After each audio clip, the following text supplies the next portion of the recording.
shows what we could see and touch, thrones and crowns in the strength of a man.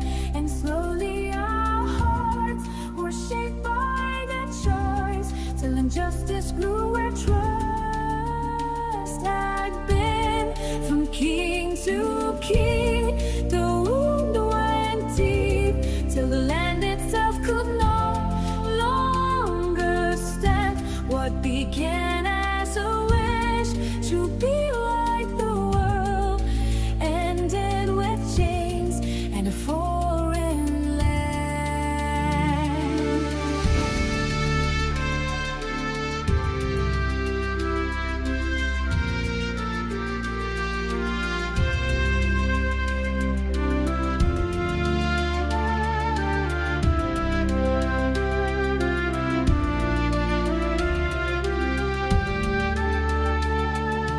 You did not choose us to blend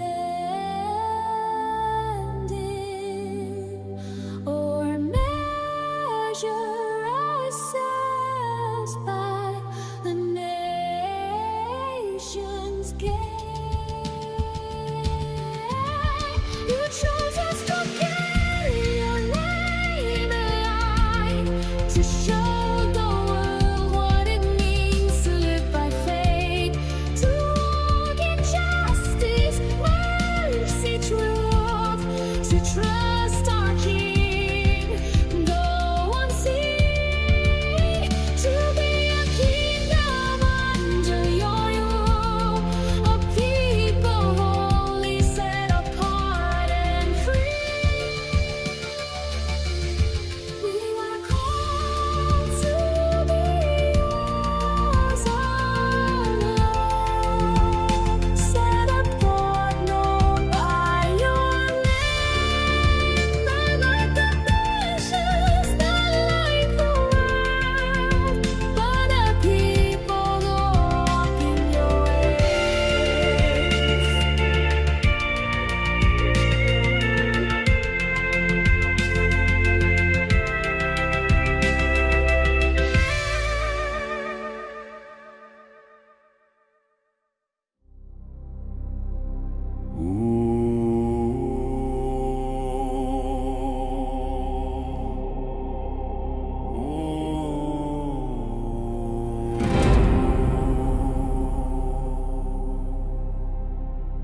From the far edge of the Northlands, God comes with lightning speed. As the Lord of many peoples, blind with pride and drunk with greed. Shields like shadows, spears like thunder, horses black against the dawn. All their banners set for plunder, all their hatred driving on. They say, now we take the mountains, now we strip the peaceful land. Now we fall upon the people, gathered by a greater hand. Like a storm they roll in fury, drive the horde with frightful aim. But they do not know the Holy One, and they do not know His name.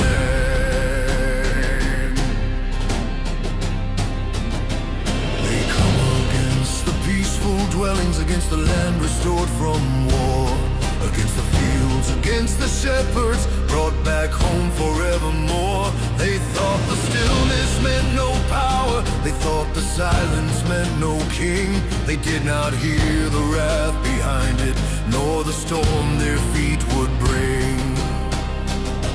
Then the jealousy of Yahweh kindled, and the mountains reeled in dread. Every creature felt the trembling, every tower bowed its head.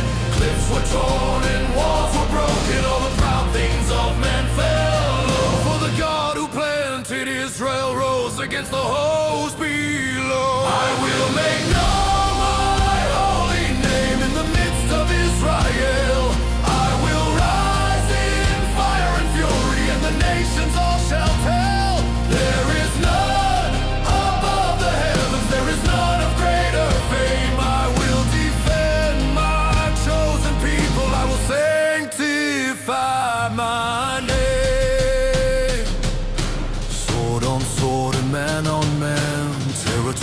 battle line. Blood and plague ran through the camp, hail and fire split the sky. Sulfur burned upon the riders, banners dropped into the flame. On the mountains of my people, judgment fell on those to blame. So the armies of the Northlands fell upon the heights they cursed, and the land they came to ravage, saw the hand of Yahweh striking first. Vows were shattered, pride was swallowed, all their boasting turned to smoke. Not by mortal strength were they broken, but by every word he spoke. Then the nations looked and trembled, then remnants Israel could see. He who gathered is their keeper, he who planted set them free, and his holy name was lifted in the sight of earth and sky. For the God of Israel still reigns with all power from on high. I will make known my holy name in the midst of Israel. I will rise in fire and fury, and the nations all shall tell. There is none above the heavens, there is none of greater fame. I will defend my chosen people, I will sanctify my name.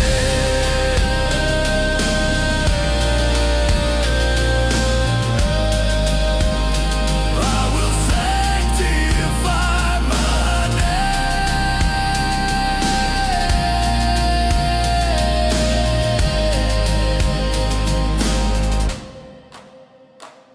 From the north they came with violence, on the hills their strength was slain. Yahweh rose in wrath and glory, now the nations know his name.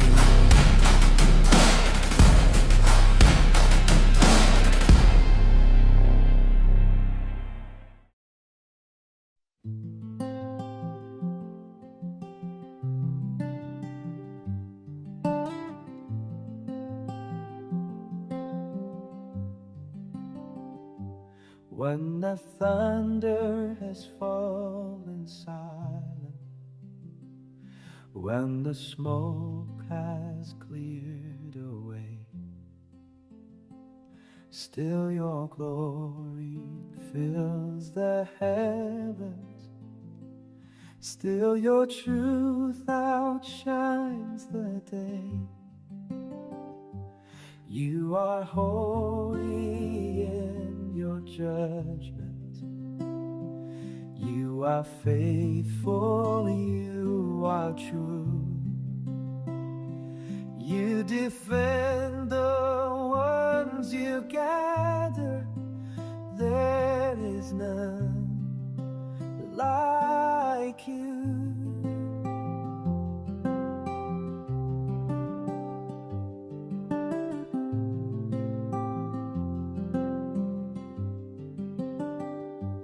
You are mighty in the mountains, you are mercy to the weak. You remember every promise, you are near to those who seek. You restore the lost and broken, you bring life where hope was through. You are shepherd, king and keeper, there is none like you.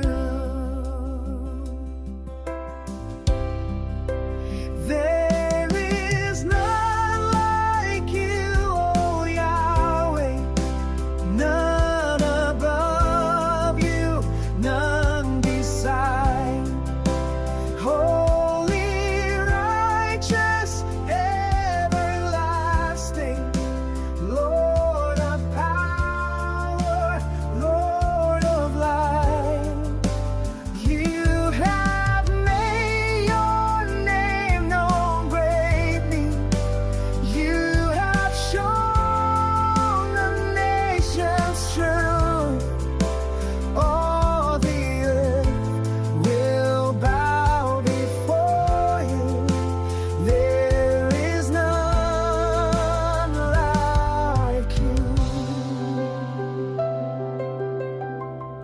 Let the remnant sing your praises. Let the coastlands hear your voice. Let the kings of earth be humbled. Let the waiting hearts rejoice.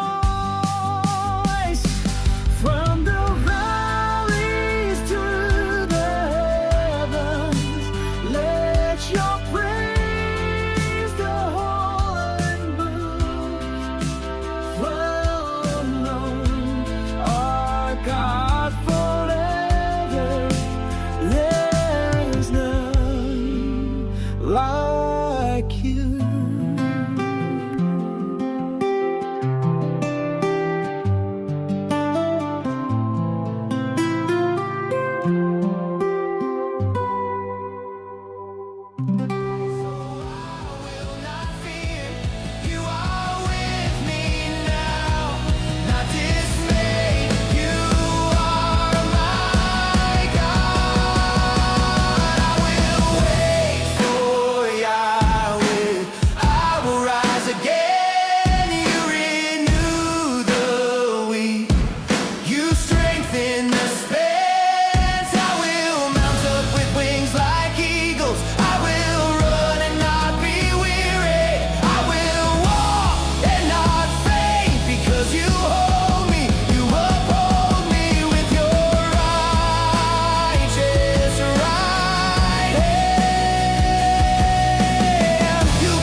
Will prevail, you strengthen, you help, you stay.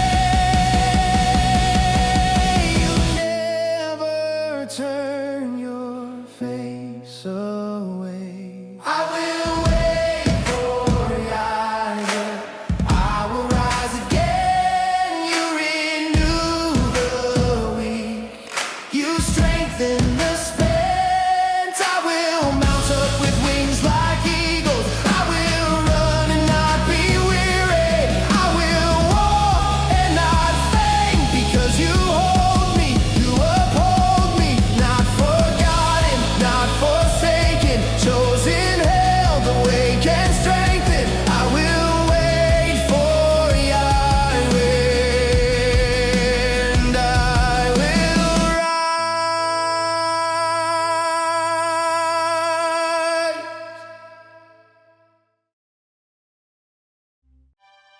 Welcome, I'm Dawn.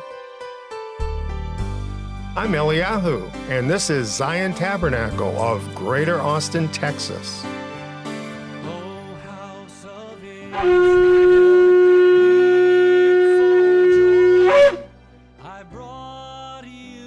Are you among the remnant on the narrow road to life? Do you long for the deeper truth only the remnant grasp? Then Zion is the place for you. Now, here's spiritual food at the right time. Welcome, friends. We're so glad you're with us. And we have a very important message to share with you tonight. I think all of us will be blessed by this message. Before we get into it, though, we just need to explain a few things to you. You might have been expecting tonight to see our ladies' talk program, which normally is in this time slot. And of course, Abigail hosts that.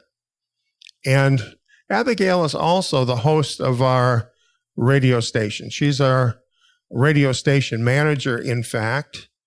And she's making some changes at Zion Road Radio. We're bringing on some new programming on the radio station, and she's moving her program, Messiah's Praiseworthy Women of Israel, onto the radio. So from now forward, you can find that program on the schedule at zion.org, tsion.org, and you'll be able to continue on with the same wonderful program that Abigail puts out each month, along with special guests, maybe you, we hope so, on the radio.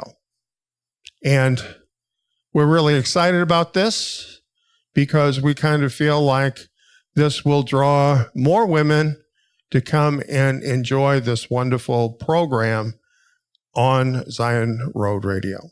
So share about it with your friends too and point them there. I know they will enjoy the program too. Our presentation tonight is entitled Unbelief is a Monster. Remnant believers are now standing on the verge of the great remnant return, foretold by all of the prophets.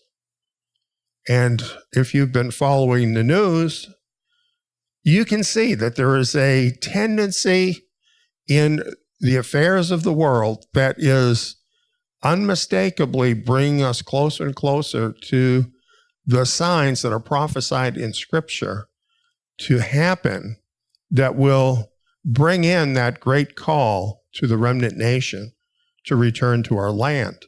We are getting closer and closer to that. This puts us in a very similar place to the second generation of national Israel, standing on the very verge of entering into the land. At that very critical moment, Moses paused to instruct Israel with a message they needed to hear to make that bold step. The remnant today need to hear that same message once again. We call that message Deuteronomy. We will delve into the first chapter now, and at the end, we'll be topping off the message with an inspiring new song that I think you'll enjoy. Now, unbelief is a monster. Let's get into our material now on the book of Deuteronomy. If you knew that you were being stalked by an enemy with the power to destroy your greatest opportunities, an enemy that could turn your blessings into curses and your greatest victory into miserable defeat, an enemy that could rob your life of all purpose, leaving you in complete and utter vanity, would you want that enemy to be revealed so that you could guard yourself against that enemy? If I told you that you have such an enemy right now, would you believe it? Mind you, I'm not speaking about the devil. I'm speaking of a much more powerful enemy than the devil. You do have such an enemy. And in the opening chapters of Deuteronomy, your worst enemy is about to be revealed. I have some help in going into this material now, and I'd like to introduce Brother Mike. He's here with me in the studio. And Mike, welcome. Shabbat Shalom, everybody. Well, let me tell you about a few of the points that we've got going on tonight. The name of this book is actually, the Hebrew name is Devarim, and it means words. And it comes from the first verse of Deuteronomy, where it says, these are the words of Moses. But the word Deuteronomy, now that's different. That's a Greek word, and that essentially means repetition. And that refers to the fact that this particular book, Deuteronomy, is really repeating the main points of the rest of the Torah, but in a much more concise format that is going to, I think, sort of boil things down for you and help you to get the heart of the Torah. This is in the form of a farewell address by Moses to the Israelites before they entered the Promised Land. Mike, can you think of any reasons why we would want to hear that address? Well, Moses was a man who walked with Yahweh And he had a lot of experience with what he did. That's right. So we could learn a lot from Moses, and I think particularly the last things he had to say to our nation are very important. And I think it's important, too, to realize that they were right on the border of the Promised Land, about to enter in. And in a way, it's kind of like the remnant. We're hoping to enter into the land ourselves very soon in the remnant Exodus. So all these same principles that he's unpacking for us in the book of Deuteronomy, they're important for us too. And he really cared about Israel. And he knew that he wasn't going to be able to lead them into the promised land and be able to lead them afterwards. So he wanted to leave something important that they could follow. Absolutely right. So this has vital information for us right now that will help us to understand more about the covenant that Israel has with Yahweh and where we fit into that, and the things that are really essential for us as we prepare to enter into the land. We start out in today's lesson with a recap of Israel's 40-year journey from Horeb, and we're going to explain more about that. And by the end of our discussion today, your worst enemy will be revealed. So let's now dive right into this. Okay, so we'll read the first verse. And Mike, you want to read that? Sure. These are the words which Moses spoke to all Israel beyond the Jordan in the wilderness, in the Arabah over against the Suf, between Paran, Tophel, Laban, Hazoreth, and the Zahab. Okay, so I have a little map here that basically shows you where they were at this time. And as you can see, this is just slightly above the Dead Sea. And this is opposite Jericho, which is in the land across the Jordan. This is where these words are being spoken. Now, we have more. Let's go on with our next verse. This looks kind of complicated, and it is. And you can see on the bottom of the screen here, we have a link. So I would suggest that you copy that link down, and if you can't get it all right now, we will have this recording up and you can get it, and then you can read all these details. Basically, this is explaining verse 2, which says, "It is 11 days' journey from Horeb by the way of Mount Seir to Kadesh Barnea." So we're showing now in this purple line this 11 days journey between these 2 points. Now this is important because this is where they started out. This is at Horeb or Mount Sinai, and this is where they ended up at Kadesh Barnea, and it's only 11 days journey, and they had wandered 40 years. What do you think of that? When I was reading this whole passage, I was kind of thinking about that. It just reminded me of just Yahweh bringing them through this wilderness, training them each and every step of the way. It's like he had checkpoints along the way for them to give them the lessons that they needed. That's very true. And, well, the truth is it's kind of boring for them because they had really a much better opportunity and they missed it. But we'll get back to that momentarily. Now, this is actually the same verse. It is 11 days' journey from Horeb. Kadesh Barnea is pictured here.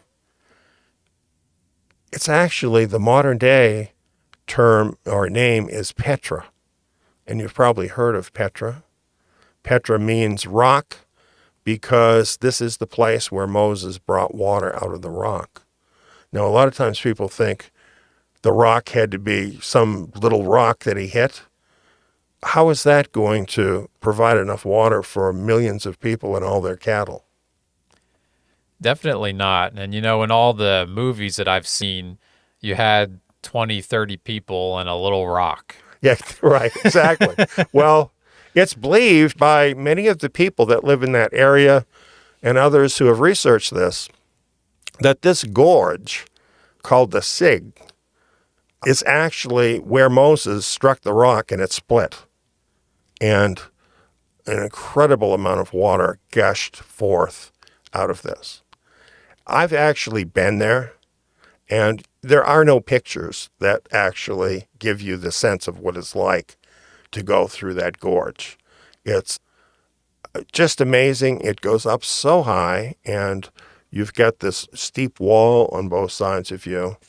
And I went through there on horseback, and it was just such an amazing thing. And then you come out the end, as you see in this picture here, and directly across from you is this amazing temple that was cut out of the rock. This is not built. This is not something that was built. It was literally chiseled out of the rock and into the rock. You can go inside of this, and there's these big rooms in there. We have another picture you might want to see, and that's a picture of the temple. And you can kind of see the scale of this by looking at the people in the bottom of the picture. So if you're there, the hugeness of this is amazing. You feel like a little ant because that stone wall goes up so very, very high. Ancient literary sources say that Petra is one and the same with Kadesh Barnea. And both Eusebius and Jerome said that, and Josephus also said that, and they all said that Kadesh is Petra. And really, they had more information at that time than what we have now. So there are other guesses as to what Kadesh Barnea is and where it's located. But really, when you consider the ancient sources that identify this for us, it's quite clear that this is the place. And there's a lot of good reasons why it would be the place. Look at the scale of this place. And then we have this. When you go through there, it is quite amazing. Now, I think you can see, if you have a big enough TV, some of the people that are standing in the entrances to these caves. Now, realize all of these caves, and many more than you see in this picture, were actually carved out of the rock. And there's enough room in all of these caves for at least many thousands of people to live in those caves. It's huge. So this is a place that provided all kinds of space, a wonderful spot, really, for Israel there in Kadesh Barnea. And this is where they were at the time they were given the opportunity to go into the promised land. So it's really quite amazing, quite an amazing place. And you think we'll ever get to go there? I hope so. I believe we all who are of the remnant will get to go there. And I think it's going to be pretty awesome. Okay, so let's get into now our next verse. And Mike, would you read that for us? Sure. In the 40th year, in the 11th month, on the first day of the month, Moses spoke to the children of Israel according to all that Yahweh had given him in commandment to them, after he had struck Sihon, the king of the Amorites, who lived in Heshbon, and Og, the king of Bashan, who lived in Ashtaroth at Edrei. Og was a giant, and so also was this other creature, Sihon, the king of the Amorites, and they were what in earlier times were called Nephilim. And they were just nasty, mean creatures, and they dominated that whole area. And Israel had come in there. Now realize this is on the east side of the Jordan, so it's not even in what was called the Promised Land yet. And Israel defeated them completely, just totally routed them and took possession of all that territory along the east side of the Jordan River in what is the modern-day state of Jordan. So quite amazing. You know, these seem like really nasty creatures, and it's just something that had to be dealt with right away. There wasn't any waiting. Right. And Yahweh wanted to wipe these guys out because they were freaks. And I mean that in the worst possible way. And I use that word on purpose because they were offspring of the offspring of fallen angels and human women, something that Yahweh never intended to have happen. And really just a terrible, terrible thing to have here in the earth. So this was part of Israel's duty to wipe them out and wipe out the very wicked civilization that they fostered. Realize that in the time we're talking about here where Moses is giving this speech, this has been done already, and they have already conquered all of that territory. And this is in the 40th year, in the 11th month, on the first day of the month. So this is essentially 1 month short of the 40 years that they wandered in the wilderness. This is beyond the Jordan in the land of Moab. Moses began to declare this Torah, saying, Yahweh our Elohim spoke to us in Horeb, saying, You have lived long enough at this mountain. Turn and take your journey and go to the hill country of the Amorites, and to all the places near there in the Arabah, in the hill country, and in the lowland, and in the south, and by the seashore, the land of the Canaanites, and Lebanon, as far as the great river, and the river Euphrates. So this is how they had finally ended up where they ended up at Kadesh Barnea, because they went to all of these different places. Perhaps you could read the next verse for us. Yahweh our Elohim spoke to us in Horeb, saying, Behold, I have set the land before you. Go in and possess the land which Yahweh swore to your fathers, to Abraham, to Isaac, and to Jacob, to give to them and to their seed after them, about 2 years after leaving Egypt. Now, isn't that amazing when you really think about what had happened? Because we're saying 2 years from the time we had the first Passover, the next day they left Egypt, until now it's 40 years less 1 month later, and Moses is talking to them. That's the whole 40-year period. And the period to Kadesh Barnea, where they're about to go in and take the land, that's only a little bit more, just a little bit more than 2 years. 2 years. In 2 years, they were set completely free from Egypt, brought out of Egypt, brought through the Red Sea, went to Mount Sinai, and met Yahweh there, entered into the covenant. The Mishkan and all of the sacrificial system was set up and started. They were all organized in their tribes and in their army. And then now they're ready to go fight in 2 years. I think that's astounding. You know, I think that's really encouraging to us today, because just seeing that and how hopeless things may have looked to them at the time. And then, you know, we could think how things are looking to us right now. And then once Yahweh starts moving, then things can really pick up fast. That's really what happened for them, because like one day they're slaves like they have been for hundreds of years, right? Nothing has changed. All of a sudden Moses shows up and everything starts to change. And in a very short time, all of this happens.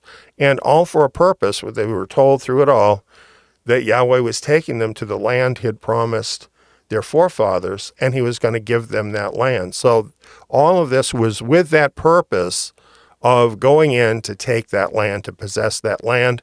And now, after just 2 years, Yahweh is commanding them to go in and take it. We have a picture. We see they've all got their spears. They're all ready to go in. They've all been organized in their armies. They could have done it. They could have walked right in there. But here's what happened. Verse 9 through 11. I spoke to you at that time, saying, I'm not able to bear you myself alone. Yahweh, your Elohim, has multiplied you, and behold, you are today as the stars of the sky for multitude. Yahweh, the Elohim of your fathers, make you 1,000 times as many as you are, and bless you as he's promised you. How can I myself alone bear your problems, your burdens, and your strife? So this happened before Yahweh commanded them to go into the land, and that's included within the 2 years that Moses was feeling somewhat overwhelmed by all of their problems, and he could not bear it alone.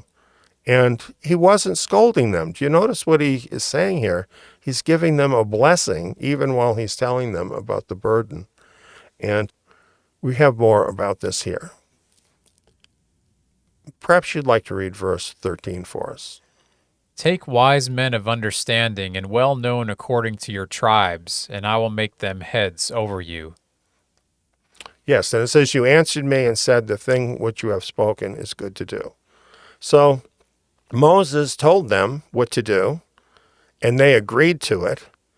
And you notice how Moses did this. I mean, even though he had authority to choose who he wanted to choose, he said to them, take wise and understanding men, well known according to your tribe. So apparently they told Moses the men that they thought would be good, the people that they had trust in.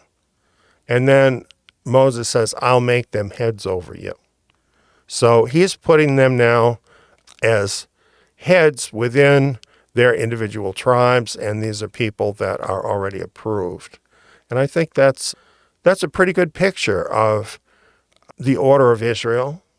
Generally, this is how that should be done, that there should be leaders that the people have trust in. The word heads here simply is Rosh, and it's a general term of a head. So it refers to a tribal head, in this case, like a chief, a tribal chief. I was doing a little reading in the New Testament scriptures, and in 1 Timothy, it talks about setting up overseers over the assembly. And, reading that, I kind of had a new perspective of seeing the assembly as really a nation. Mm-hmm. So it's kind of the same thing that they did in Deuteronomy that Paul was instructing to be done in the assembly in the first century. Absolutely the same thing, because this term, Rosh, or head, can be even translated as overseer. So it actually, what happened in the first century is they were following this model. And when Messiah had really renewed Israel, this is the model that he followed. So there were 12 tribes, there were 12 tribal heads, and then they were at other intervals. We'll read about that now. It says here in verse 15, so I took the heads of your tribes, so that's the tribal heads, wise men and known, and made them heads over you, captains of thousands, captains of hundreds, and captains of 50s, captains of 10, and officers according to your tribes. So as we look at these words, we have this word head several times. We also have the word captain several times and the word officer. And what this is actually saying to us, the first time it uses the word heads, it's talking about the heads of the tribes. So these are the tribal heads who basically were selected by the people, I would say, in a sense, nominated by the people, and then Moses made the final appointment. And then he says he's going to take those heads and make them heads over you. So he's taking those heads of the tribes, and now he's making them part of the national government. So they're national heads. And that's why he uses the word captains, because the word captain is referring to military terms like captain, general, or commander, and also general official terms like chief, head, and overseer. So these are all part of, you could call it the national framework, the national government from the tribes. And it says here thousands, hundreds, 50s, and 10s. So it's incremented down, so there are wise men at all of these levels, thousands, hundreds, 50s, and 10s. So if you're an Israelite and you need some direction, are you going to know where to find it? Absolutely. So this is Yahweh's plan, is to have heads. And the way this is done is with such wisdom, because the people who are the heads are people you already know. They're people that you have confidence in, people that care about you and you care about them. They're really part of your family if they're in the same tribe as you. Right. So, like parents, grandparents, people like that. Right, yes, cousins too, and so on, according to your tribes. So it's very interesting here, except at the highest level of this, the people that would be overseers over you are all your people from your tribe. And I think that's pretty awesome. But at the higher level here, where you have these officers, all of these officers, the 12 officers that are essentially over the 12 tribes, they also work together. They form a council along with other top elders under Moses in order to coordinate all of the national issues. So you have a balance here. You have people that, the everyday people, what are they interested in? They're interested in their own lives, the people around them, their own tribe, their own clan, their own family. But are they going to be safe if that's all they think about? What do they need? They need higher leadership. They really do. They need to have leaders that are concerned about the nation as a whole and fulfilling Yahweh's national purpose. I think it's amazing how Yahweh really had all this covered. So you have the personal level covered, and we all need personal help sometimes. Mm-hmm. And then as you move up, you have the national level covered. Mm-hmm. So really all the bases are covered here for propelling the nation forward, a healthy nation, really. Really, a very healthy nation and a family, really structured as a big family, the family, in fact, of Jacob, right? It's the best government that has ever existed. Absolutely the best government that has ever existed. There's more. Moses goes on saying, I commanded your judges at that time, saying, hear cases between your brothers and judge righteously between a man and his brother and the foreigner who is living with him. You judge between brothers. Who are brothers? Family. Right, your family, which would mean fellow Israelites. Right. And so this is how it's done. And normally, in most cases, it's probably going to be someone from your own tribe, because this is where people are going to be spending most of their effort. So you need someone who's going to judge righteously. What does it mean to judge righteously? Well, righteous judgment, not showing partiality, judging the way Yahweh would judge a matter, not taking bribes. Right. Yeah, because here's the thing. Righteously essentially means right, and right means Yahweh's way, and Yahweh's way of judging is written into the Torah. There are very specific instructions about how to judge. Now, these judges do have authority. As it mentions here, this is from the word shafat, and it means to pronounce sentence for or against. So when they hear the cases, hear witnesses, hear everything, and there's a judgment, their ability is to vindicate or to punish, and by extension to govern. So these men do have authority, and where does that authority come from? From Yahweh. It does. And it comes from two places, really. It comes from Yahweh, but it also comes from the people, because they agree to be part of this system. Do you think they could just say to the judge, well, I don't like your sentence here, so I think I'm going to just walk away and become a part of another nation? Well, no, not if they want to reap the benefits of being an Israelite. That's right. And really, they couldn't do that because there's a covenant. And, this is the thing that's probably different than most countries. That for Israel was in a covenant and is in a covenant with Yahweh. And when you're in a covenant, you're bound by that covenant. You have a priority with that covenant, and particularly with Yahweh, because we all owe him so much. We owe him our very lives. So, it's kind of different being part of Israel than the way like a lot of modern people think, because it's not like optional. There's not somewhere else to go, is there? It's Yahweh's nation. It's his only nation. He doesn't have any other nation. Right. Let's go on. Would you read these verses for us? Verse 17. You shall not show partiality in judgment. You shall hear the small and the great alike. You shall not be afraid of the face of a man, for the judgment is Elohim's. The case that is too hard for you, you shall bring to me, and I will hear it. Verse 18. I commanded you at that time all the things which you should do.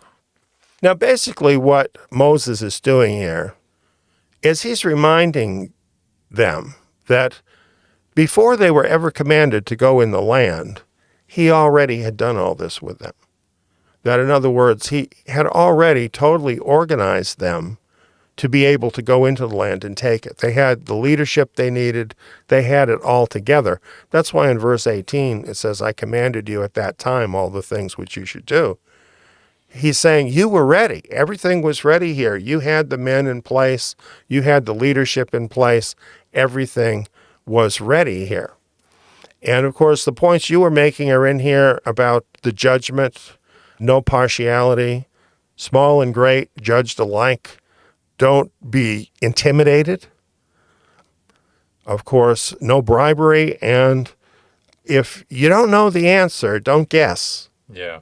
In judgment, if you don't know the answer, don't guess. There are specific rules here. There has to be 2 or 3 witnesses, for example, in severe cases. And so if it is too hard, what were they going to do? They're going to have to take it to Moses. Right. That's right. They'd have to kick it up the line. And then we have a number of examples in the rest of the Torah where this happened. Moses went to Yahweh, and then Yahweh said, Moses, do this. Right.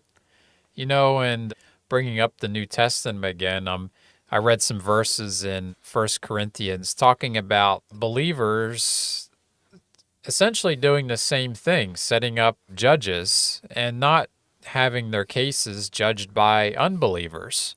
And, you know, these words that are highlighted here about not showing partiality, hear the small and the great alike, don't be afraid of the face of a man. These are all things that the judges of the nations do wrong. They show partiality. They favor people with money. Right. You know, they are fearful of people with money making death threats. So anyone in the assembly, why would you want to take it to anyone else? Well, you're going to get a much more fair hearing with your brothers, That's for sure. according to the scriptures, who will be looking to Yahweh for his wisdom. Nevertheless, I think this could seem scary to some people, you know, because we are talking about rebuilding Yahweh's nation, the remnant nation under Yeshua Messiah. And all of these same principles must be applied for Yahweh's nation to be rebuilt. And the scriptures promise leaders like this, righteous leaders who will love the flock and care for the flock, but who do have authority. And that is very scary to people. Why do you think that could be scary to some people? Well, I think there's been a lot of spiritual abuse in the past. If you're Yahweh's man and you do something wrong, there is repercussions. You know, it's Yahweh's true authority is not like a blank check. I mean, think about Moses. Moses made a mistake and he couldn't enter into the promised land. Right. So there is quite a lot of accountability there for someone who is appointed by Yahweh. You know, what you're saying is so true, because the world would look at someone like Moses as not having any accountability. They'd say, well, who is he accountable to? Because there's nobody telling him what to do. Well, there is somebody telling him what to do. Yahweh's telling him what to do. Yahweh is able to enforce that, as you're saying. And that's how it is with Israel. Yahweh is very personally involved with the leaders of Israel. And as we read through the scriptures, we find this. And we find him reprimanding certain people. We find him commending certain leaders. And always there with wisdom, because he cares about his nation. He loves his nation. The whole reason why he wanted to put righteous leaders into all of these places in Israel is so that his people would have some place to go, right? Right, right. When they had problems, could get those problems solved, could deal with things. And he has given, Ephesians chapter 4, he's given gifts in men. Right. In other words, the men themselves are the gifts to his people. And we can count on that as he raises up his nation, he's going to bring men who are gifted with abilities and with the temperament and with the moral fortitude to be righteous judges. And in a world like we have today, with the corrupt leadership in the world, how much do we really need to have a nation of people that truly is walking in righteousness with righteous leadership at every level? You know, it really gives an answer to the evil in the world. I think it really does, and I think it also provides a place. It's just like Yahweh to provide a place in the midst of this dark world where people can run to know him and to really have some shelter from the storm, because the storm is here. I think that really expresses his love. It does. It totally expresses his love. That's what it's all about. It's what it's all about. Well, it goes on. It says, we traveled from Horeb and went through all that great and terrible wilderness which you saw, by the way to the hill country of the Amorites, as Yahweh our Elohim commanded us, and we came to Kadesh Barnea. So that's all that 11 days journey that we looked at on the map earlier, all the way from Horeb to Kadesh Barnea. And here is a view from Petra, Kadesh Barnea, into the land of Israel. As you can see, it's wide open before you up in that area of Petra. You can look out over the Jordan River and just see this panorama of the land of Israel before your face. You want to read 20 and 21, please? I said to you, you have come to the hill country of the Amorites, which Yahweh our Elohim gives to us. Behold, Yahweh your Elohim has set the land before you. Go up, take possession, as Yahweh the Elohim of your fathers has spoken to you. Don't be afraid, neither be dismayed. Why shouldn't they be afraid? Well, what about all the wonders that Yahweh's done through those 2 years through the wilderness, and also what he did to the Egyptians? What about butterflies? When people have a big thing like this to do, don't they sometimes have some butterflies? Yeah. Is that being afraid? No, that's just your natural reaction of your body. Exactly. You know, that happens to all of us. You're not afraid if you actually follow through and do what you need to do. That's not fear. That's having some butterflies. But you're obviously walking in faith if you walk forward and do what you're told. But if you don't, well, that's fear, isn't it? Yeah. He goes on, you came near to me, every one of you, and said, let us send men before us, that they may search the land for us and bring us word again of the way by which we must go up and the cities to which we shall come. The thing pleased me, Moses, well. I took 12 men of you, 1 man for every tribe. Any thoughts about these verses? So it was the people who brought the 12 heads up to Moses. Is that correct? Yeah, well, men, they wanted someone to go up. Right. And I think this is very interesting because Moses was pleased with this, and I can understand that because it seems like they had the intent of going into the land. Myself, I have mixed feelings about this. Yeah. Because I think already it's indicating that they had been commanded to go up and take it. Right. And there's a hesitancy here, right? Yeah. But I think this is being given as a concession that, well, they need to plan and so on. You know, sometimes, granted, this depends on the situation, but sometimes it's better to just go ahead and do it. That way, you don't have a chance to think about it and get scared. You know what I'm saying? I do. I think this happens to believers, doesn't it? Yeah. You know, we are commanded to do something, or we're impressed by the Holy Spirit to do it, but we hesitate. What happens when we hesitate? Fear creeps in. Fear, all kinds of stuff, really. All kinds of stuff comes into our head. And not only that, but Satan's very active. Right. He'll send things along to stop us. So I think, the scripture talks about hear and obey. And these folks would have done a lot better if that's what they did. And they haven't had the best track record. Right. So maybe this was giving them an opportunity gave them an opportunity to be fearful and lack faith. I think so. And realize this was the whole purpose why they were released from Egypt, right? That's what they were thinking all along. This is what they were going to do, is go in and take this land. Now it's in front of them. Everything's been prepared for them to be able to do it. They've been organized to do it. They're told to go in.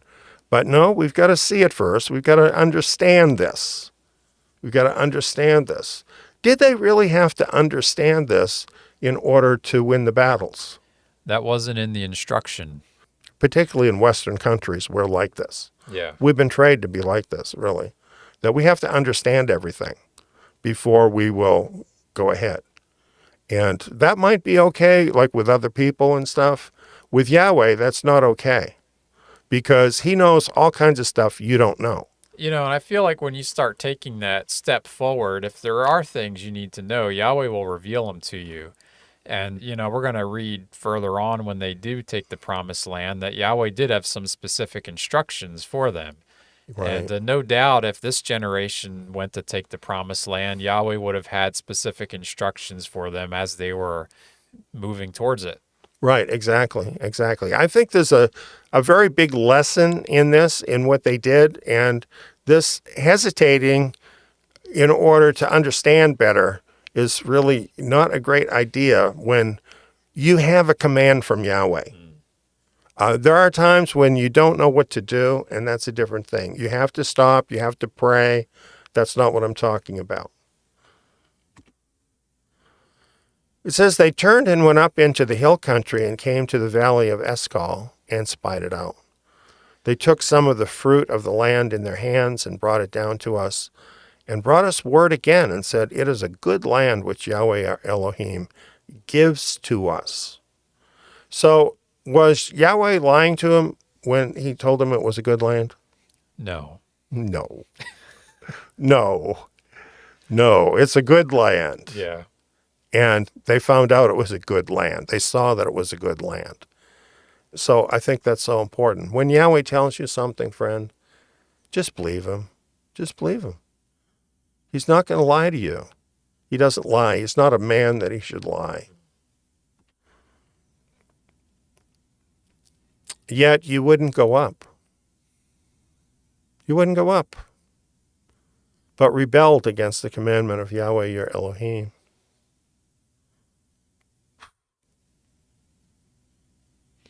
I can't imagine what Moses was thinking when this happened. You murmured in your tents and said, because Yahweh hated us, he has brought us out of the land of Egypt to deliver us into the hand of the Amorites to destroy us. Well, what do you think of that idea? I don't know where they got that idea, to be honest. I know this has been a common theme throughout the past 2 years that we've read in the scriptures, and I don't know where it comes from, Yeah. I'm thinking maybe it comes from their experiences when they were in Egypt. Probably sometimes some of their taskmasters were nice to them just to get what they wanted, Okay. and then hurt them. Doesn't this happen to some of our people? Yeah, I think obviously a lot of experiences that we have in the past just affect the way we relate to people. So I could understand that. And I think too, with being brought up in religion, you can, even as you're moving along, you just see Yahweh the wrong way, Yeah, like yeah. he's out to get you or something. I think a lot of us feel like this, and I have known folks that become believers, but they have these moments like this of doubt that Yahweh would love them because, you know all your own faults, right? Yeah. How could Yahweh love me? It's such a shame because of the effect that it has. You see, they were murmuring these things and dwelling on these ideas. What was this doing to their confidence regarding entering the land? It was definitely bringing it down.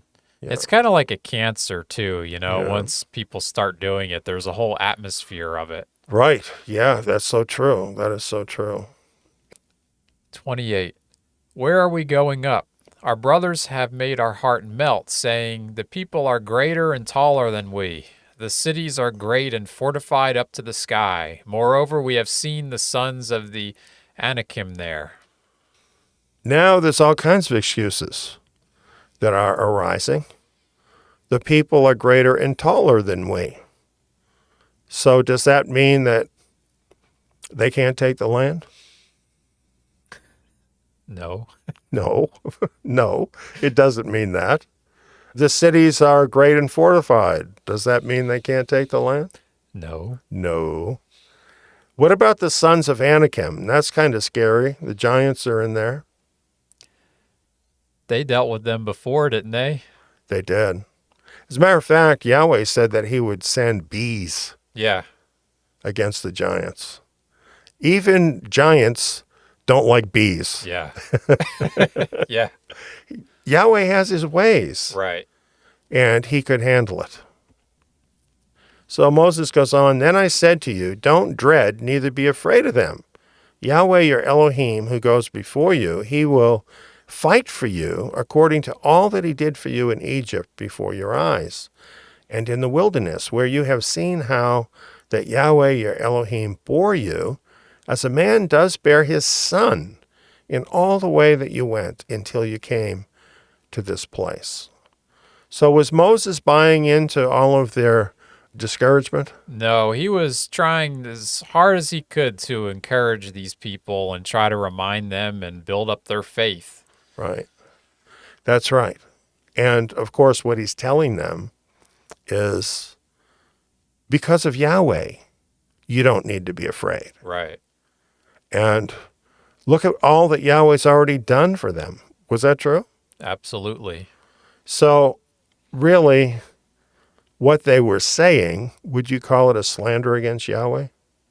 I'd have to say so, yeah. I would too. Yeah, it's slandering his name because they're going against everything he stands for and what he said, what Right. he promised. Absolutely right. So Moses is trying to help them. And it goes on here. He says, yet in this thing you didn't believe Yahweh, your Elohim, who went before you on the way to seek out a place for you to pitch your tents in fire by night, to show you by what way you should go, and in the cloud by day. So Moses here is explaining to them what has happened for these past 2 years. Yahweh has actually been leading them by a cloud. Right. How many people have that happen? I don't know anybody. No other people. No other people but this people. And he tenderly cared for them Yeah. all along the way for 2 years straight. So this is the problem. They didn't believe Yahweh. Yeah. They didn't believe him. If you're Yahweh, how do you feel? Sad. Yeah. It describes the way Yahweh's taking care of them like a son, Yes. and there's a verse in Hosea 11:1, when Israel was a child, then I loved him and called my son out of Egypt. And he just goes on, and he really explains how he treated them like a son, and then Israel went and did this. And he said, yet I taught Ephraim to walk. I took them by the arms, but they didn't know that I healed them. Yes. This is just something that's been going on for years and years, the same thing. This is our fathers who did this, and we really need to take this to heart, that we don't do this. It goes on, it says this, Yahweh heard the voice of your words and was angry and swore, saying, surely not one of these men of this evil generation shall see the good land which I swore to give to your fathers. So is this the angry God of the Old Testament? What do you mean? Sounds like a trick question, doesn't Yeah. it? The answer is yes. But this is not just the angry God of the Old Testament. This is the angry God of the Old Testament and the New Testament. Right. In other words, this is righteous anger Right. because really these people deserve for Yahweh to be angry. And in his anger, he told them, you're not going to get this land now. With what you've done, you're not getting this land now. Yeah. Does that seem fair? Yes. Because they really had no excuse. They didn't.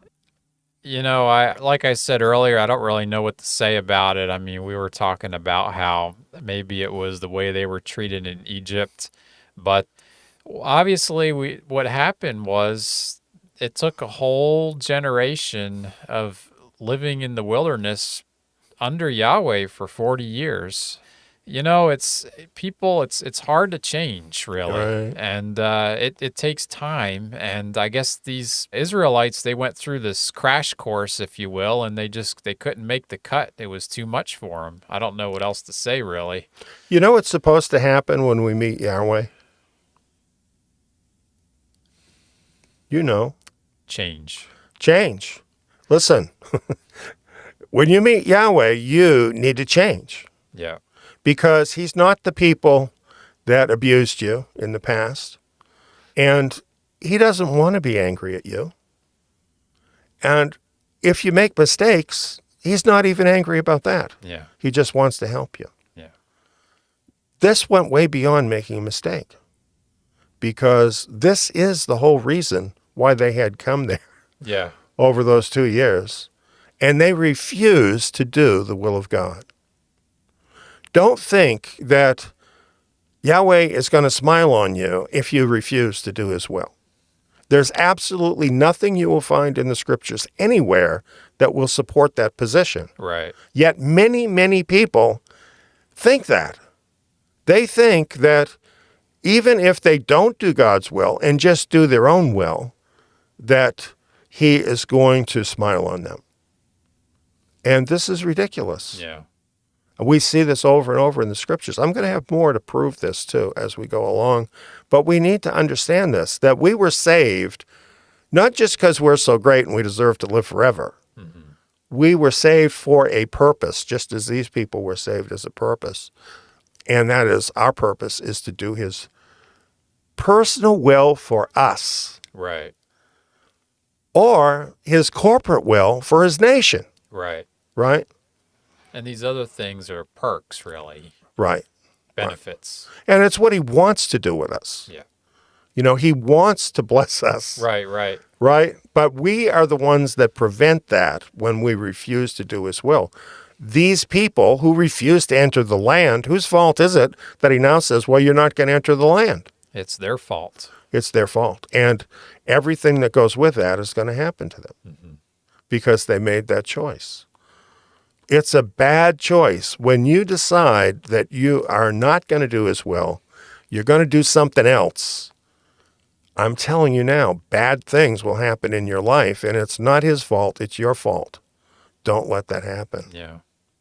So here he says, I swore this generation, not one of these men of this evil generation shall see the good land. But then he says this, except Caleb, the son of Jephunneh. He shall see it. I'll give the land that he has trodden on to him and to his children. Why? Because he has wholly followed Yahweh. So what do we see? What is the difference about Caleb and the rest of that generation? Caleb trusted Yahweh, he believed Yahweh, and did Yahweh's will. That's it. That's simply it. It's very simple, isn't it? Yeah, it really is. Yeah. And Is it any different for us today? Nope. It really is not. It really is not. And I think the whole Christian world has really ruined a lot of believers. Yeah. Because a lot of Christians, they think everything is all about being saved. But as we go through the scriptures, being saved is just the first thing that happens. Right. That's that inward change, Right. But really, we need to walk it out. We do, because Yahweh has a purpose. And obviously, Caleb understood that. Yeah. And so he stood against all the rest of that nation that was saying, no, we're not going to do it. And he was saying, no, you should do it because Yahweh told us to do it and we'll have success. But they wouldn't listen to him. But who was listening to him? Caleb. Okay. And I'm saying who was listening to Caleb? And that was Yahweh was listening. Yeah, Yahweh. See, Yeah. he's listening. This is my point. He's listening. Yeah. And friend, he's listening to you. He's listening to you. He knows what you're saying. When you're saying things that are expressing your belief in him and your determination to do his will, he hears that. And when you're saying things that undermine his will, that are words of disbelief, he's hearing that too. So I'm just saying, think about what you're saying before you say it is a really good idea. 37. Also Yahweh was angry with me for your sake, saying, You also shall not go in there. Joshua the son of Nun, who stands before you, shall go in there. Encourage him, for he shall cause Israel to inherit it. Well, I think these are interesting verses because we have the story of how all of this happened in the book of Numbers. Moses did sin. Right. But here it sounds like Moses is blaming them. So is that a contradiction? I'd have to say Moses was a man of faith. He trusted Yahweh. I mean, there's no question about that.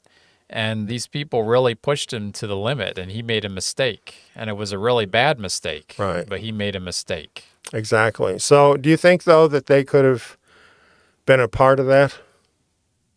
Absolutely, yeah. Yeah. So I think that's what he's really saying. Yeah, because if they listened to Yahweh and took the promised land, then Moses would have been in the promised land. Exactly. They wore him out. I mean, that's yeah. because he's a man, I mean, that's the best way I could put it. Right. Sometimes you just can't take it anymore. Right. Righteous leaders, even somebody like Moses, can be burned out on all of the nonsense Yeah. that people can bring them. And this is what happened with Moses. But I think it's really interesting. He continued to lead the people faithfully following Yahweh for the rest of that 40-year period. Yeah. It tells you what kind of man that he was able to take that correction from Yahweh and lose something precious and still continue to serve Yahweh without rebelling. And he wasn't in it for just going to the promised land. Right. He was in it because he really cared about Yahweh. That's right. And I remember reading in Numbers where he said to Yahweh, teach me your ways. He wanted to know Yahweh. He wanted to know his ways. He had a heart connection with Yahweh, a real relationship. So what would happen now was Joshua, the son of Nun, the man who had been a servant to Moses, was going to be the one who would lead them eventually into the land. And Moses was given the task of encouraging Joshua so that he could then lead the people. So Joshua had Moses as his teacher, teaching him leadership for 38 years. What do you think of that? That's really amazing. It really is. I think as we read the book of Joshua and we read how Joshua behaved and the success he had, all of that good training from Moses certainly shows up. Yeah, he was really an extension of Moses. He was, yeah. And I think this too is a picture for us, a lesson for the remnant nation. This is how the remnant nation is supposed to work. Those who have experience with Yahweh, years of experience, should take other righteous men under their wing and simply bring them along, right? And show them what biblical leadership is, share their gifts with them so that that leadership can be extended outward. This is what needs to happen. Yeah. We True want discipleship. It truly is. Yes, yes, in a wonderful way for Yahweh's people. He goes on here. Moreover, your little ones, whom you said should be captured or killed, and your children, who today have no knowledge of good or evil, they shall go in there, and I will give it to you, and they shall possess it. But as for you, turn and take your journey into the wilderness by the way of the Red Sea. So all of this, when he's saying you did this and you did that, and you didn't go into the land and you rebelled, he's actually speaking to the children of the people that had rebelled. Right. Right? Yeah. And they weren't actually physically the ones who had done all those things. I thought that was interesting, because we have to repent for the sins of our fathers. Right. And, it's kind of interesting because that seems to be how Yahweh really treats us, Right. We have to understand being part of Yahweh's nation is not about us. Right. It's about Yahweh and Yahweh's will. And we all who are part of this nation are personally responsible for what this nation does. Mm-hmm. We have corporate responsibility. Right. And it goes through time, both directions. Yeah. And so what you're saying about repenting on behalf of our fathers, this is very important that we do that so that we don't carry forward the wrong things that they did. Right. To actually change the nation, there must be repentance. Mm-hmm. This must happen. So this was the situation. So now when we're standing there in Kadesh Barnea, 40 years later, after they came out of Egypt, it's really that second generation that's there. That's really what we're looking at now, that in this particular discussion, this is who Moses is talking to. 41. Then you answered and said to me, we have sinned against Yahweh. We will go up and fight according to all that Yahweh, our Elohim, has commanded us. Every man of you put on his weapons of war and presume to go up into the hill country. 42. Yahweh said to me, tell them, don't go up, neither fight, for I am not among you, lest you be struck before your enemies. So let's just understand now, Moses is still talking to this second generation, and it sounds like they're the ones that did this. Right. But they're not. They're the children of the people that did this. And we need to just kind of remember that to follow along the story. But this is what their fathers had done. So let's consider what they had done. Yahweh had told them to go into the land. Mm-hmm. They refused to go, and they rebelled. Then Yahweh was angry with them and said, well, you're not going up, your generation, except for Caleb and, of course, Joshua, but your children are going to go up. So then after they hear this, they say, oh, we sinned. We're going to make it right now. We're going to go out and we're going to fight against the Amorites. Why are they doing this? The only time I could relate to this is being a kid when you do something wrong, or you're supposed to do something, you don't do it, and then you get corrected, or now you know the punishment, and then it's like, oh, okay, well, I'm going to go do it now. It's, yeah. Once they saw the consequence, then I guess this looked like a better deal. I don't know. In doing this now, are they doing the will of Yahweh? No. No, because he's already told them what his will is, right? Right. So they're still doing the same thing. You see, they're self-willed. Yeah. They're being driven by their own will in both cases, when they rebelled and now when they're doing this. They think they can fix it by doing their own will. So then Yahweh says, well, tell them don't do it because I'm not there. Yeah. Well, Moses spoke to them. You didn't listen, but you rebelled against the commandment of Yahweh and were presumptuous and went up into the hill country. The Amorites who lived in that hill country came out against you and chased you as bees do and beat you down in Seir, even to Harmah. So how did it turn out? Not good. Now, was that the whole army? Was that everyone? All the fighting men that went up? That's what it sounds like. Wow. That's what it sounds like, because he's not distinguishing a smaller group. I just wonder too, like, I don't know, because trying to picture how much of this information got down to the individuals. Obviously you would have had the heads leading them in the wrong direction. But how Right. about Joe? You know what I'm saying? Yeah. Is he just kind of getting moved forward by this big mob? Well, of course, what were the leaders supposed to be doing? They should be forwarding Moses' commands down. That's what they should be doing. Yeah. That's what should have happened all along.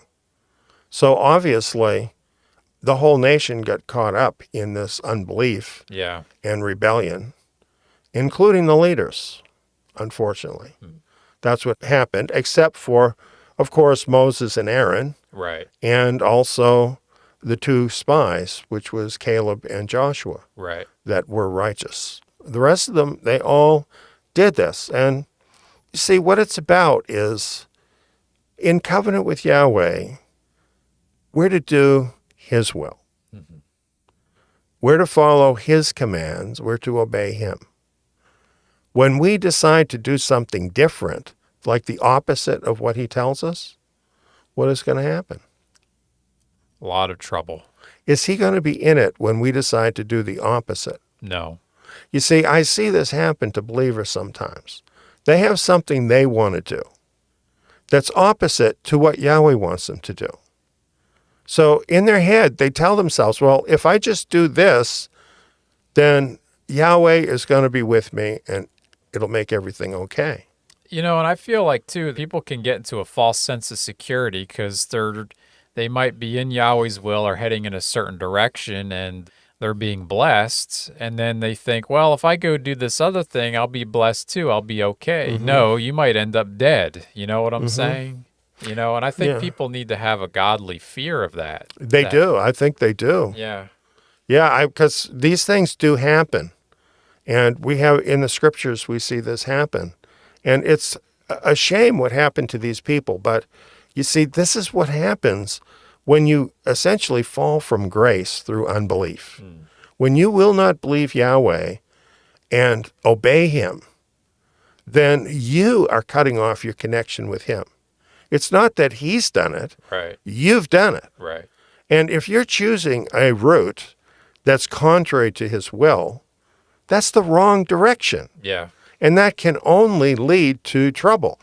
Yahweh didn't cause these Israelites to be defeated by the Amorites. The story tells us what happened. Yahweh didn't go up with them because they weren't doing his will. Right. And the Amorites defeated them. Right. They were on their own. They were on their own. And they were outmatched. Yes, they were. And I'm saying you and I can do the same thing. We can make the same decision they made and have it end up the same way. Yeah. We need to know that. Yeah. Is not this very valuable information? Absolutely. Who's going to tell you this? I'm thankful that you are. I got to tell you. I'm afraid of this. Yeah. I myself am afraid of this happening. Yeah.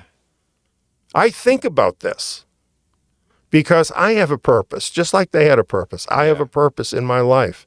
I don't want to take some stupid road off to the left or to the right that's going to lead me into a place where Yahweh isn't there, and then I'm a prey to the world. Right. Yeah. No, I agree. I think about it too a lot. I'm just saying, if you're a remnant person, you need to think about this Yeah. because you have a purpose. You have a purpose, and you need to think about this. Don't let this happen in your life. And, if you want to know what Yahweh's will is, sometimes you can get confused about that. What is the last thing you know that he told you? Do that. It's that simple. Yeah.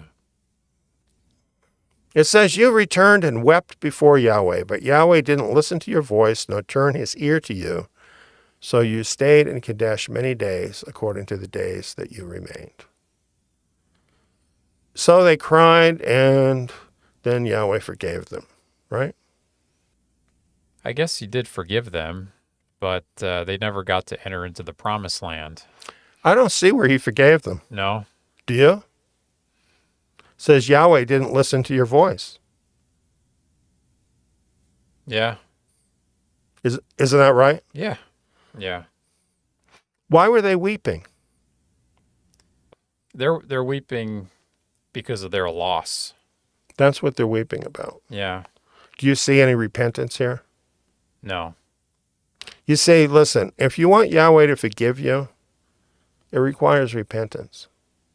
You have to see that you have sinned, that it's your fault, what happened. And you have to be determined to turn around. That's what repentance is.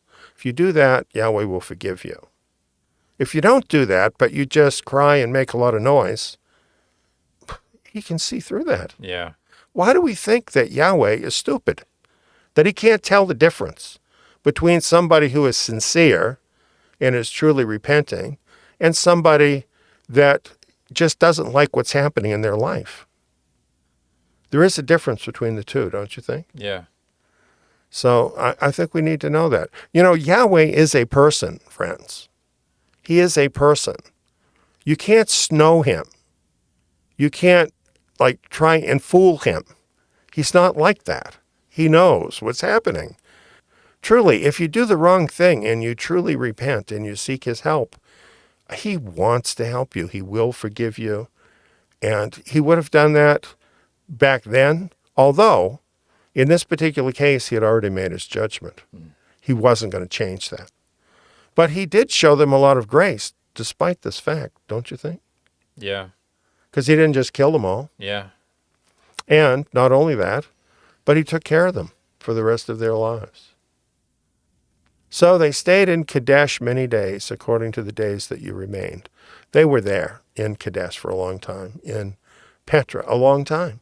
And as we've seen in those pictures, that's really a place where a large number of people could live for a long time. I think about these people, and it's a heartbreaker, isn't it? Yeah. What they could have done in just 2 years. Yeah. They could have gone in and taken the land. They could have had homes to live in. They could have had wonderful lives. Yeah. This was Yahweh's will for them, but they messed it up. Yeah. Who messes up your life? What do you mean? When people's lives get messed up, who messes them up? Well, I guess you do. Yeah, Yeah. mostly, I mean, there's other circumstances that could happen. right?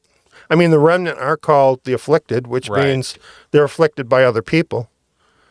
But even then, if you walk in Yahweh's will, he does a great deal to take care of you That's true. and bless you Yeah. and protect you even. Yeah. Most of our troubles of a serious sort, we bring on ourselves. And I think, that is the picture here. This is just so honest, isn't it? I mean, this picture we're seeing in Deuteronomy of what happened with Israel, it's painful. Yeah. And it would be nice just to go through this and say, well, that's what those people did. But if I did that, would I be serving the best interests of our people?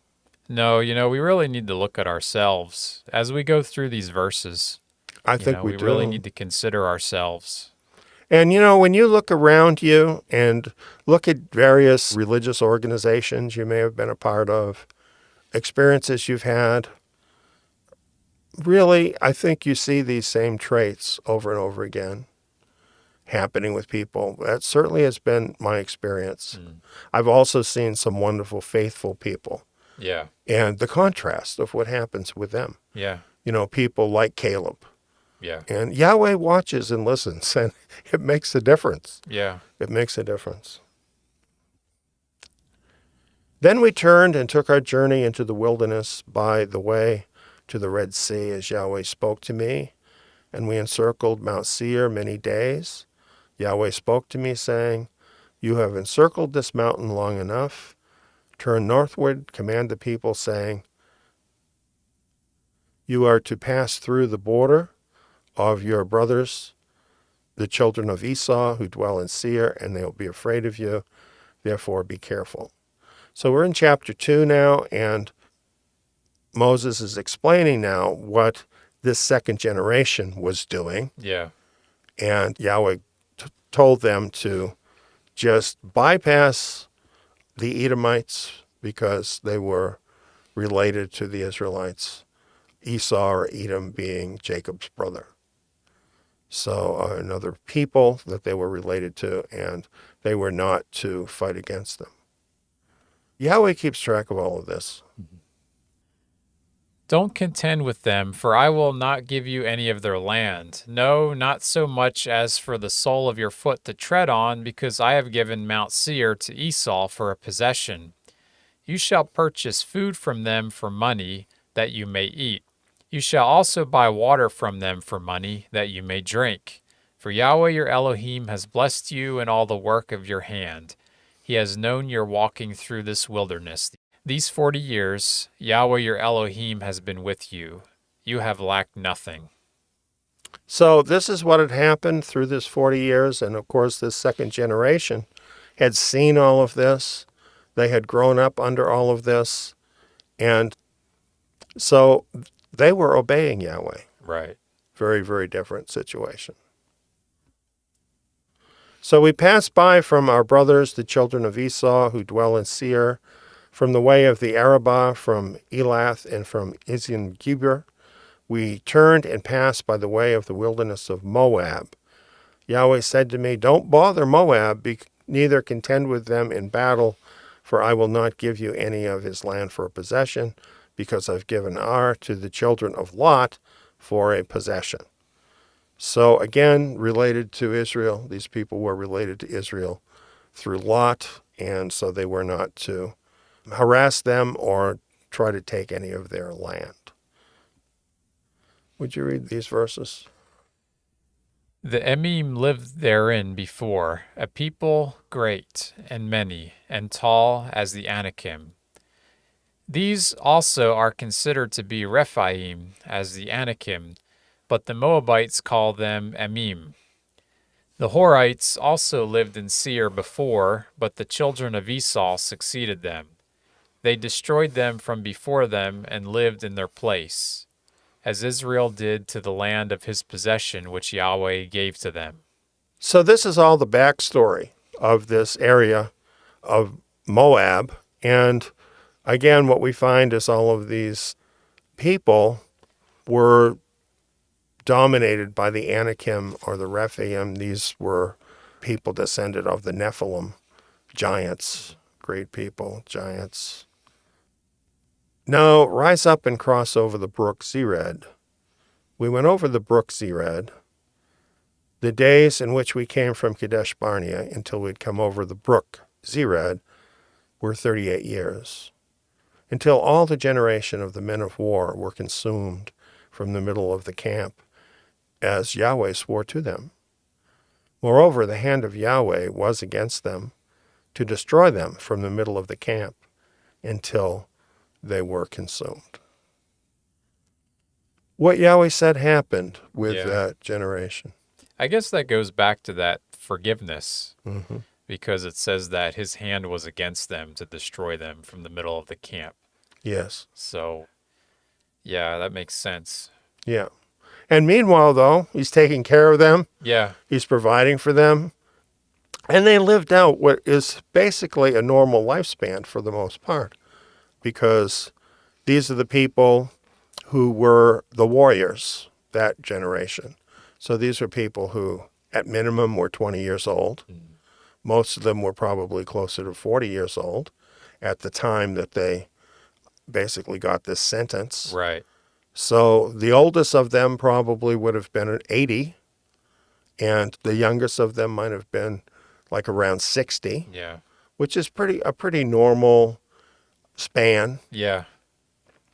So that's what happened to them. And in that way, their life was not so terrible. But I think when you compare that life to the life they would have had they entered into the promised land and done Yahweh's will, the contrast is huge, isn't it? Right. Now, I'd imagine that until the men of war were consumed from the middle of the camp, that would include their wives as well. Yes, that whole generation. Yeah. So it was a whole generation of younger people that they were relatively young entering into the promised land. Yes. You know, I guess too, there wasn't a lot of good wisdom in their elders for the things that they did. So Yahweh had to really raise them up from scratch, if you will. Yeah. Well, this is what happened. You know, it's kind of interesting because earlier Moses had said about those people, and he's talking about that first generation where he provided leaders for them. They chose men who were wise and understanding. Yeah. So it wasn't that they didn't know what to do. It was that they didn't do it. See, this is the thing that we tend to think in the West, in Western countries. We tend to think everything is about knowledge, that if you know it, you're going to do it. But we don't.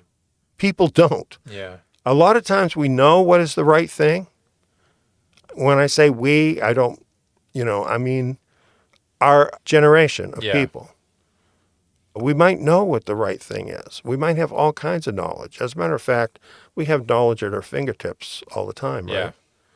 So just having the knowledge is not enough. It's actually doing it. It's learning that lesson. And I think this is what happened with that second generation, is they had the same knowledge, they had the same Torah, but what they saw is their fathers dying in the wilderness for 40 years. And I think when they got to the border of the promised land, they decided, probably long before they got there, that wasn't going to happen to them.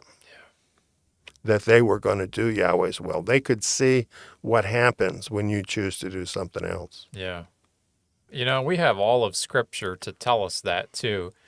You know, I don't remember what verse it is, but it tells us that these things are written down for our example, that we don't do the things that they did. Exactly. This is exactly true. Well, I have a few more things that I'm wanting to go into, but Mike, I really enjoyed our discussion, and I enjoyed the things that you had to bring into it. But I have a few things I'd like to share with everyone. As a matter of fact, the verses that Mike was just mentioning are from Hebrews chapter 3. And these verses in Hebrews chapter 3 deal directly with what we've been talking about tonight, what happened with the Israelites. So I'm going to take a few minutes to read that because it sums up for us the lesson we need to really get from this. Hebrews 3, beginning in verse 7. Therefore, even as the Holy Spirit says, today, if you will hear his voice, don't harden your hearts as in the rebellion, like as in the day of the trial in the wilderness, where your fathers tested me by trying me and saw my works for 40 years. Therefore, I was displeased with that generation and said, they always err in their heart, but they didn't know my ways. As I swore in my wrath, they will not enter into my rest. I think this is so interesting because it's saying the same thing like what I was sharing. The problem was not in their mind. It wasn't about knowledge. It was that generation erred in their heart. Their heart did not know his ways. Neither did they really long for his ways. And it was because of this, because they were busy with their own ways, that they didn't enter into Yahweh's rest. Beware, brothers, lest perhaps there be in any one of you an evil heart of unbelief in falling away from the living Elohim. But exhort one another day by day, so long as it is called today, lest any one of you be hardened by the deceitfulness of sin. For we've become partakers of Messiah if we hold fast the beginning of our confidence firm to the end. This is not really a verse that is liked by people who believe in once saved, always saved. They don't like this very much. But these verses mean a lot to me. We're warned against developing an evil heart of unbelief. Unbelief is, in fact, your worst enemy. As we saw with that first generation of Israel, unbelief robbed them of the promised land. It robbed them of a wonderful, purposeful future to die in futility, wandering around in the wilderness. Unbelief is a monster that can totally destroy your life and your future. And that's why these verses are warning us from a heart of unbelief. And basically what it's saying is don't let that happen to you.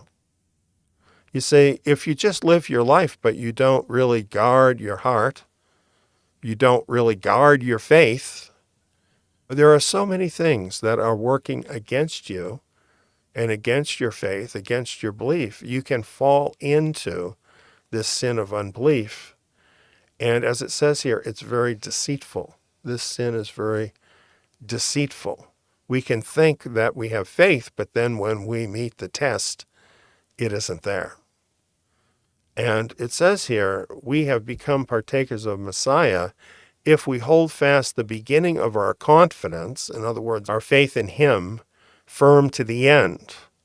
This is not a sprint. This is really more of a marathon that we're in. We have to have our eye on the goal, and we have to make it all the way. We need to do the will of Yahweh all the way. Now, you may fall down along the path. You may make some mistakes. Yahweh is there for you, but you must continue to believe, and you must continue to keep that faith in him and move forward with him firm to the end. And you notice we're talking about Messiah here. You see, this is not just like, oh, that's the Old Testament. Messiah is involved. We have his help. But even so, we have this admonition. For who, when they heard, rebelled? No, didn't all those who came out of Egypt by Moses? And yes, it was virtually all of them rebelled. With whom was he displeased 40 years? Wasn't it with those who sinned, whose bodies fell in the wilderness? To whom did he swear that they wouldn't enter into his rest, but to those who were disobedient? We see that they were not able to enter in because of unbelief. You see, unbelief is what leads to disobedience. If you believe in Yahweh, and because of that faith you seek to do his works of faith, then you're not going to enter into disobedience. The unbelief comes first, and then the disobedience follows. That's why the big thing here to avoid is unbelief. That's what this is telling us. Let us fear, therefore, lest perhaps any one of you should seem to have come short of a promise of entering into his rest. Does it tell us to fear? You know, I think this very verse is very opposite to what I've heard from many people. Don't fear. No, do fear. Do fear your own heart, friends. Do fear that this could happen to you, because the more you actually have that healthy respect in your heart to realize that you have a part to play. It's not just Messiah, although he's done the heavy lifting. It's also for you to believe, and that belief needs to actually be manifested through your actions to rest from your own works. It goes on, for indeed we have had good news preached to us, even as they also did, but the word they heard didn't profit them because it wasn't mixed with faith by those who heard. So they had good news. Certainly it was good news that they were being freed from slavery, that they were having a covenant with Yahweh, that they were going to have the land given to them, all kinds of good news. But they didn't have the faith, even though they heard the good news, and they were a part of his people. So this kept them from entering in. There remains, therefore, a Sabbath rest for the people of Elohim. For he who has entered into his rest has himself also rested from his works, as Elohim did from his. Let us therefore give diligence to enter into that rest, lest anyone fall after the same example of disobedience. Remember what I was saying about the fact that those people were self-willed. You see, that's what they were set on, is doing their own will, figuring it out and doing what they thought they should do. And that's what it's telling us we need to rest from. We need to rest from our own works of doing our own will and just enter into that Sabbath rest of Yahweh where we're doing his will that he puts before us. And if we have that mental attitude and we actually give diligence to do that. Now, what does that mean? Well, that means that we're monitoring ourselves. We're looking to see if we're doing our own will or we're doing his will. And believe me, you know the difference. In your spirit, you know the difference. You need to be watching for that. Be diligent about it so that you enter into his rest and you rest from your own works. This is what it's telling us. Now here's the really encouraging part, because I need this and I know you do too. It says, having then a great high priest who has passed through the heavens, Yeshua, the Son of Elohim, let us hold tightly to our confession, that is our confession of faith. For we don't have a high priest who can't be touched with the feeling of our infirmities, but one who has been in all points tempted like we are, yet without sin. Let us therefore draw near with boldness to the throne of grace, that we may receive mercy and may find grace for help in time of need. So this is saying something so different than how people normally think about grace. It's a very comforting message. You know, if you're anything like me, you're very aware of your own faults and shortcomings. And we all have them. For some people, that becomes a real obstacle for their faith. And they fall into a pattern of thinking, well, I just can't do this. And that's unbelief, friend. Because Yahweh has made the provision for you to be able to do it through Yeshua Messiah. That's what this is telling us. And Yeshua is very sympathetic to you because he was a man on the earth. He experienced what it's like to be a human being. And he did that without sin. But, you know, the Yeshua you read about in the Gospels, he's wanting to help every person who has a righteous heart, every person that wants to draw near. And it tells us here, draw near with boldness to the throne of grace. We do have that sacrifice of Yeshua, and we can receive mercy when we fail. And it's not just so we can keep failing, but it's so that eventually we can overcome and have the victory. And it says, and may find grace for help in time of need. You see, grace isn't about just forgiving you for everything. Grace is for help for you to be able to overcome the obstacles in your life. That's what the grace is for. And when you come to a time of need where maybe your faith isn't everything that it should be, or maybe you're struggling with something, what the grace is about is helping you to overcome that. And it may take you some time, it may happen quickly, but that's what the grace is about, is helping you to be an overcomer. And that's the purpose of the grace. But the grace is there for you through Yeshua Messiah. So you need never feel, well, I can't do that, because with his help, you can do that, and he will help you to overcome. And in a way, this is analogous to the promised land, isn't it? That's where you want to get to, that place where you have overcome. And eventually, not only will you enter the land if you're one of his remnant in the remnant Exodus, but more importantly, when he comes, you will be there with him. One of those who are ruling and reigning, because you kept your confidence firm to the end. So in the beginning, I raised this question about an enemy that is even more powerful than Satan, who could totally derail your life. That enemy, friend, is unbelief. Do what I do. Talk to Yahweh frequently and ask him for more faith. I do that very frequently, always seeking for more faith, because I see this, friends. I see what's unfolding before us, and I'm telling you, your faith is going to be tested. Your faith will be tested. Every person on this earth is going to be tested.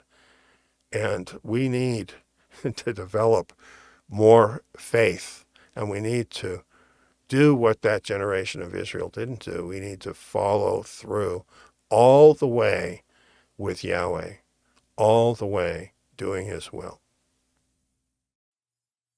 After considering that first chapter of Deuteronomy, I'm sure you'll agree with me that unbelief is a monster.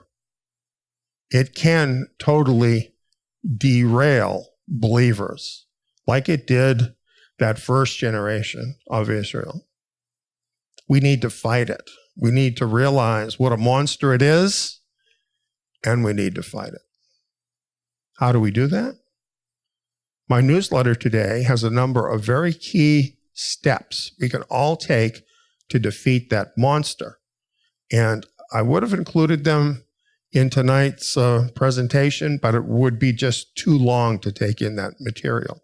So I want to encourage you to read that newsletter and take in that information, because it has a lot of key information to help you prepare, to build up your faith, to avoid that monster of unbelief.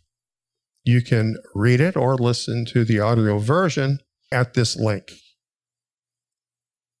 Eliyahu ben David, all one word, lowercase, .substack.com. That's where the newsletters are. And if you're already signed up, you'll be able to go right to that message.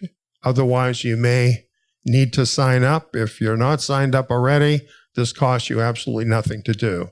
And then all of these newsletters are available to you there. Now let's pray. Father, what's really scary is to think about the fact that we don't always know how important certain moments in our lives really are. It's because we're doing other things, we're thinking about other things, and one of these important moments comes up, and we don't recognize how big it truly is. And Father, I think this happened to that first generation of Israel. I think they had no idea what a big decision they were making when, out of fear and unbelief, they turned away from entering into the land. Yahweh had done everything he could possibly do to prepare them, and yet they obviously did not take that seriously enough. They were caught unprepared. That's on them, not on Yahweh. And unbelief overcame them and totally changed what their future was meant to be, because they were meant to enter into the land.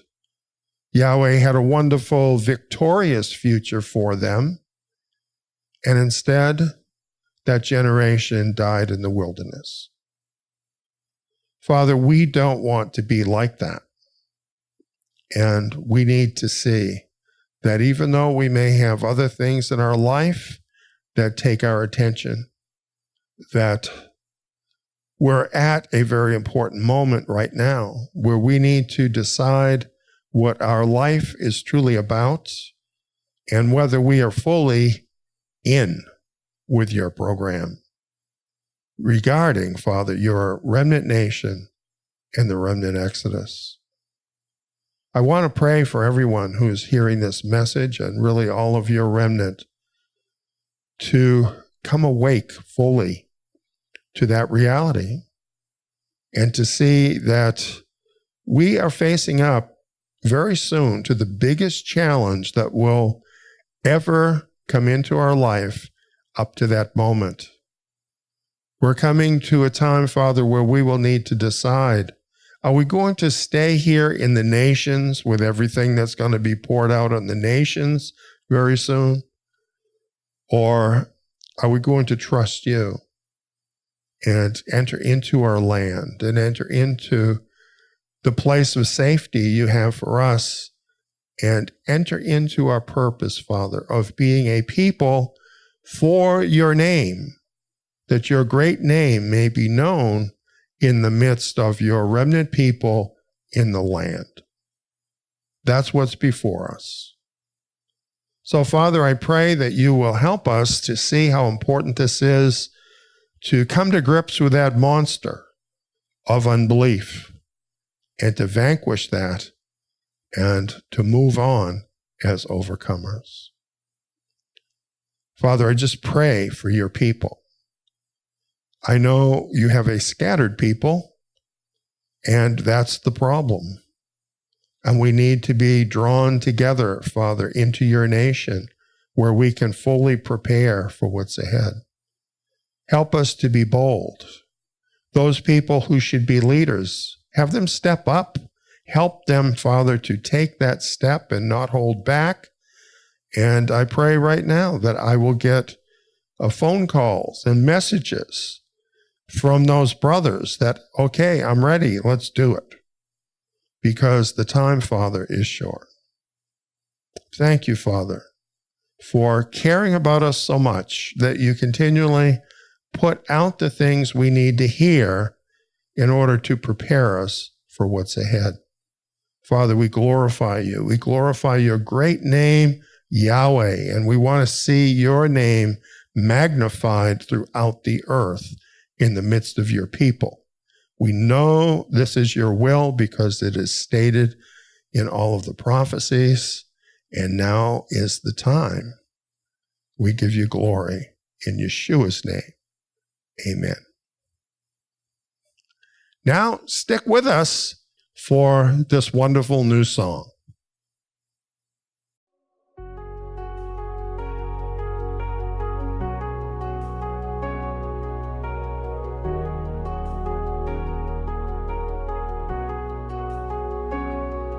You brought us out with a mighty hand, broke our chains and split the sea, led us on through the deserts and kept us close so faithfully. Fire by night and cloud by day, you guarded us along the way.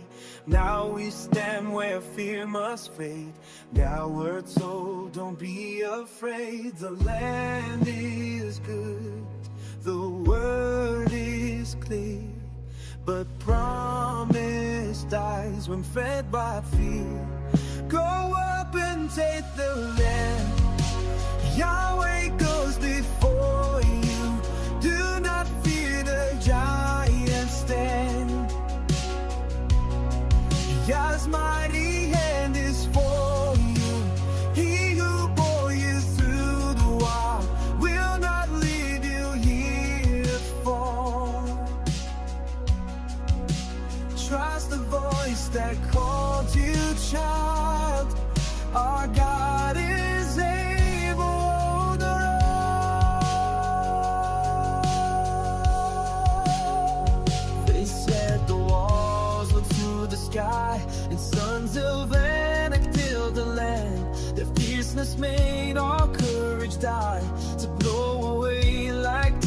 mountain. Murmurs rose inside the tents, as though his love had turned to hate. But unbelief can blind the heart to leave the promise at the gate. The land was near, the food was sweet, but fear turned faith into retreat. Go up and save the land. Yahweh goes before you, through that to the giant step. His mighty hand is for you, he'll bear you through the mile, will not leave you here to fall.